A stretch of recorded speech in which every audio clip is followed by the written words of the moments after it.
Hi guys, today we're going to be taking a look at the new RunCam Swift FPV camera.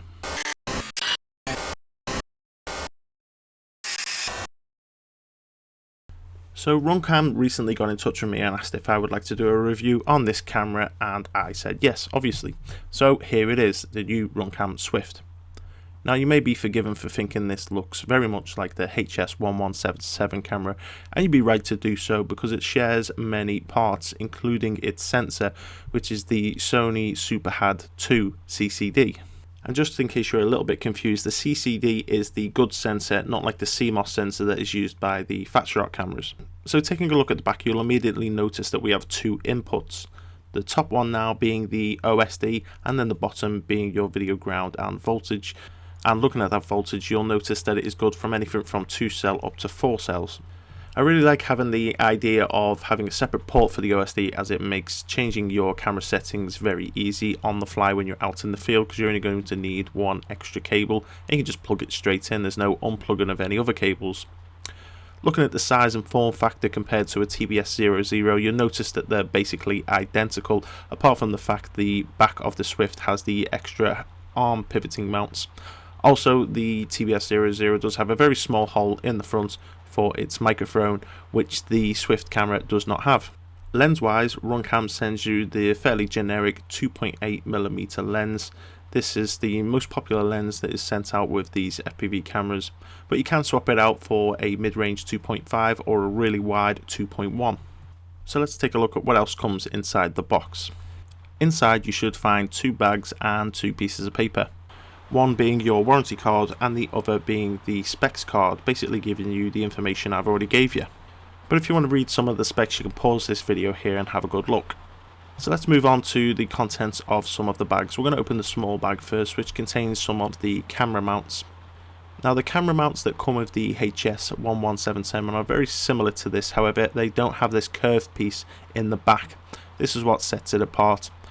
Now in the past when I've been flying, you do tend to get small vibrations through your frame and anything connected to the quad, including the camera and its mount itself.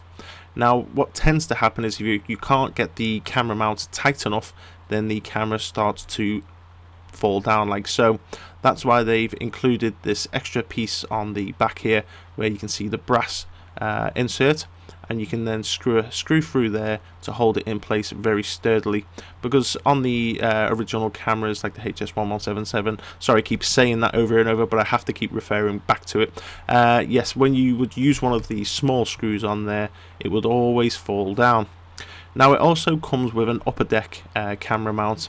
Now there is a small disadvantage to using this. Unfortunately you can't get very much angle on it. When you're using this mount, you'll find that the camera lens will actually foul the top of the mount and you can't get much angle on it. So there could be a little bit of redesigning needed just on that particular part. Now if you're doing a build that is very short on space, then you can always swap out the back plates here as you get a blank one. This can be swapped over with the one on board to get rid of those extra angled mounts. So moving on to the second bag, which basically contains all of the necessary wires, you can see that we've got our usual 3 cables. Red for power, black for ground, and the yellow for the video itself. Now what's really nice, and I noticed this straight away as soon as I took it out the bag, is that it's made out of a very nice silicone wire. This is much better than the very tough kind of plastic wire that you can put it into a position. Basically it stays there because the plastic's so tough. So kudos on giving a very nice silicone wire. Now most people that fly FPV will be very familiar with the 3 cable setup of the video, ground and power setup, so it just makes setting up this camera very easy. Moving on to the second cable, basically it's the same thing. You can plug one end into the camera and then have it come out to something else. Rather than it having servo connections on the end, you've got an RCA adapter and a barrel connector, so you could probably plug in something like a Fatshark battery, which would then power the camera. You could change the OSD, all whilst looking at it from a screen or monitor. And the final cable is actually the OSD input. So as you can see, we just plug this straight into the second port there, and then we have this toggle switch which basically toggles up, down, left and right. You can also push it down to enter into the menus. So let's fit this camera into one of my frames. In fact, I'm going to use my Shendrone's Krieger, which is my go-to quad at the moment. So I'm really enjoying this. And it's actually a really good idea that I did decide to use this frame, because when I picked it up I actually noticed that I'm missing quite a few bolts from one of the arms. I last flew this a couple of days ago to give someone a demonstration, and as you can see it could have went badly wrong. I've lost 2 of the screws and nuts from this arm, so I don't know how on earth this managed to fly around like it did. Anyway, let's fit the camera. A few moments later. So what I've done here is snipped off the servo connections that were on there and soldered on a connector that will go straight into my TBS power cube. This will allow me to just plug it straight in. The FPV camera will then go through the power cube and back out through the TBS Unify Pro. So with all that plugged in, let's just add our power and see what the camera looks like. And just in case you're wondering, I'm going to be recording the DVR footage on my Fat Shark Dominator HD2s. So to get into the OSD menu, you're going to need to plug in that OSD cable. As I mentioned earlier, it's very easy to access the camera and put that in.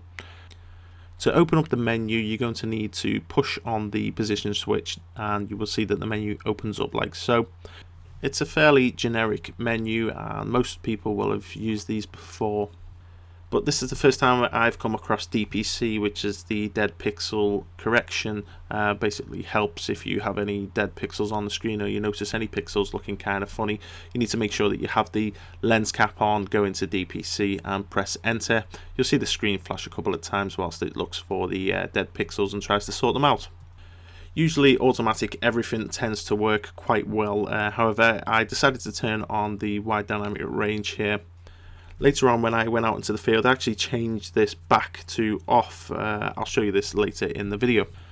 Also, if you're the kind of person that likes to fly in the night, you can change this into the black and white mode, which will definitely help when flying at night. I also noticed later on in this video that there is no IR filter on here, which is not very good for us guys that want to fly in the daytime. I'll talk more about that later on. You'll notice here it also has the parking line. I don't think many people are going to use this. Maybe some people might find it handy whilst flying the FPV, but the option's there. So onto the flight video here. Now, as I mentioned, it doesn't have an IR filter on here, and it's quite evident when I come over these trees now and do a flip. You'll see the tree kind of go a bit purple just there. This is because, as I say, there is no IR filter on board here, so it's making some of the darker colours go a kind of purpley pink colour, and it's kind of unsettling to me. Nevertheless, I continue to fly just to get a feel for this camera. But every time I do that flip over there, you can see that it just changes and goes a kind of a purpley looking colour. Also noticed that the colours were kind of washed out. I'm not sure if this was from the settings on my DVR, but to make sure I came in and changed the settings. Fortunately, it doesn't take much room for you to be able to plug in the OSD cable like I did here and then go straight into the menu in the field and make changes. But for me, a lot of the changes really didn't help, the reason being that IR filter not being on board. As you can see, when I go into these slightly darker areas, the colours start to kind of wash out and go all purpley pink. This was a bit of a letdown for me, as I do tend to fly 99.9% always in the light.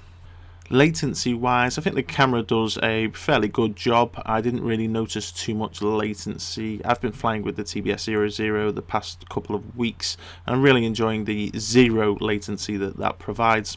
However, I managed to pull off most of my usual stunts in the usual places without any fuss. The wide dynamic range didn't seem to be affected in any way. It actually performed quite well. And it was overcast at the time of flying, so it's usually quite testing for these types of cameras. So here's some footage on a different day, but with a HS1177 camera. Now you can see a massive difference with the colours because it actually has the IR filter already in. You don't get any of that kind of purpley pink phasing. Flying without the IR filter on board, I find it kind of annoying. It's not my kind of FPV experience. I really want to see all of the colours when I'm flying. Now if we compare the cameras up against the TBS Zerozero, which this footage is, you'll notice a bit of a difference in the resolution. All of these cameras are supposed to be around 600 to 650 TV lines. However, when you look at the Zerozero camera, it definitely looks a lot more blocky. I think to keep the latency down, they're definitely changing some of the pixel density there. So one of the drawbacks with the Zerozero is that the resolution isn't so great, and when you're flying in locations where you've got small twigs and little branches sticking out, you can easily miss them because the resolution's not there to show them up. Now when I got home, I waited for it to get dark and tried out the camera in a low light situation. Pointing the camera out the door of the shed, it immediately showed me the IR filter problem. If we look up towards this window here and just to the left, you can see what looks like a spotlight, but it's actually a CCTV camera, and the camera is picking up the infrared LEDs. It's the same on the right hand side there. You can see another light which is just above my pond, and again it's the LEDs from the CCTV illuminating all of the grassy area. So to summarise, I've got to say the most annoying thing for me is that IR filter. Not having that on board and making the colours look a bit strange is just a bit of a bummer for me, and I really do hope that RunCam releases it with the IR filter installed. I do like the mechanism that they use to angle the camera and hold it into that position. I know that the aluminium brackets that these come with aren't very strong, but these days people fly with their camera really tucked inside of the quad rather than outside the quad, so it's not really too much of an issue. From what I've seen of today's testing, the wide dynamic range is also very good, just like the HS1177. Latency wise, I didn't really notice too much of it, and as I said earlier, I was able to pull off most of my tricks in the usual places without too much fuss. Another good point of the Swift is the OSD. I found it very easy to use. The menus themselves were easy to use. Even plugging in the extra cable into the back was definitely a lot easier than most cameras that are out on the market. So that's it. Those are my thoughts on the RunCam Swift. Hopefully they do decide to put the IR filters on board, which will make this a most excellent camera. As ever guys, always read the video description. Sometimes I can put updates in there if there's anything I've missed. So if you've got any questions, then please feel free to leave them in the comments, and I will try and update the description if anything sticks out. Thanks for watching guys, I'll be back soon.